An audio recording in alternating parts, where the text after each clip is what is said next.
பயபக்தி வேணும். கடவுளை என்ன அழைச்சிருக்காரு, இதை செய்ய சொல்லி இருக்கிறாரு, இதை நான் நிச்சயமாக செய்வேன். ஊழியக்காரர்களாக இருந்தாலும் சரி, மற்ற உலக வேலைகளில் இருந்தாலும் சரி, அந்த கவனம் நமக்கு வேணும். கர்த்தர் எனக்கு கொடுத்ததை நான் செய்வேன், டைவர்ட்டாகவே கூடாது.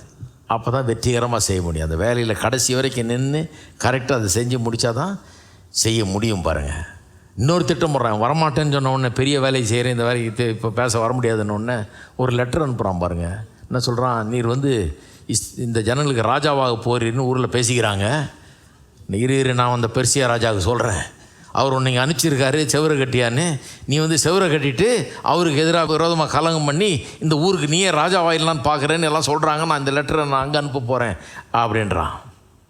அதுக்கு கூட பயப்படல பாருங்கள் நேமி, அது கூட பயப்படவே இல்லை. அங்கே இருக்கிற ஆளுகளே, அவர்கள் மத்தியில் இருக்கிற பெரிய மனுஷர்களே, இந்த யூதா தேசத்தாரே, இவனுடைய வம்சத்தாரே, சிலர்லாம் அவன் சைடில் பேசுகிறாங்க. அந்த சன்பல்லாத்து தொபியான்னு ஒருத்தர் இருக்கான் பாருங்க. தொபியான்றவன் இந்த பெரிய மனுஷருடைய மகளை கல்யாணம் பண்ணியிருக்கிறான். அவனுடைய மகனும் இந்த பெரிய மனுஷருடைய மகளை கல்யாணம் பண்ணியிருக்கான். 2 பேரும் சம்மந்தம் பண்ணியிருக்கானுங்க பாருங்கள். அதனால இங்கேருந்து அங்கே அவனுக்கு ரொம்ப சிபாரிசு நடக்குது. அவன் பக்கமாக நிறைய பேர் பேசுகிறாங்க, இவங்க ஆளுங்களே உள்ளே வேலை நடக்குது இவனுக்கு எதிராக. எல்லாத்தையும் மீறி தான் இவன் வெற்றி பெறுகிறான். எல்லாத்தையும் கட்டி முடிக்கிறான். கட்டி முடிச்சுட்டு கடைசியாக ஒன்று வாசிக்கிறான். 5ஆம் அதிகாரம் 19ஆம் வசனம். ஒரு காரியம் அவன் மனசில் இருக்குது பாருங்கள். என்ன சொல்கிறான், என் தேவனே, நான் இந்த ஜனத்துக்காக செய்த எல்லாவற்றின்படியும் எனக்கு நன்மை உண்டாக என்னை நினைத்தருளும். என்னை நினைத்தருளும் என்ற வார்த்தை திரும்ப திரும்ப வருது இந்த புஸ்தகத்தில். அடிக்கடி ஜெபம் பண்ணுறான், என்னை நினைத்தருளும், என்னை நினைத்தருளும்னு.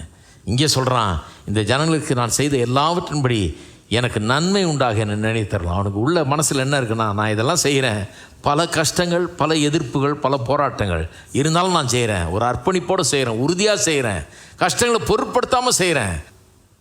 நான் ஒரு நாள் கடவுளுக்கு முன்னால் நியாய தீர்ப்பில் நிற்க போகிறேன், நித்தியத்துக்குள்ளே பிரவேசிக்க போகிறேன். அப்பொழுது இதற்கான பிரதிபலனை நான் நிச்சயமாக அடைவேன். எனக்கு அதற்கேற்றபடி நன்மை செய்கிற கர்த்தர் ஒருவர் இருக்கிறார். என்னுடைய கிரியைகள்லாம் வீண் போகாது. நான் கரெக்டாக இப்போ செஞ்சேன்னா, கரெக்டாக இப்போ வாழ்ந்தேன்னா, அவர் சொன்னதை நிறைவேற்றினேன்னா எனக்கு அன்றைக்கு பலன் உண்டு, கர்த்தர் எனக்கு பலன் அளிப்பாருங்கிற நம்பிக்கை இருக்குது. எத்தனை பேருக்கு அது இருக்குது? எனக்கு இருக்குது. ஒழுங்காக செஞ்சால் ஒரு நாள் கர்த்தருக்கு முன்பாக நிற்க போகிறேன், அன்றைக்கு எனக்கு பலன் உண்டாகும். இன்றைக்கு செய்தவைக்கெல்லாம் பலன் உண்டாகுன்றது ஒரு பெரிய மோட்டிவேஷனாக இருக்குது.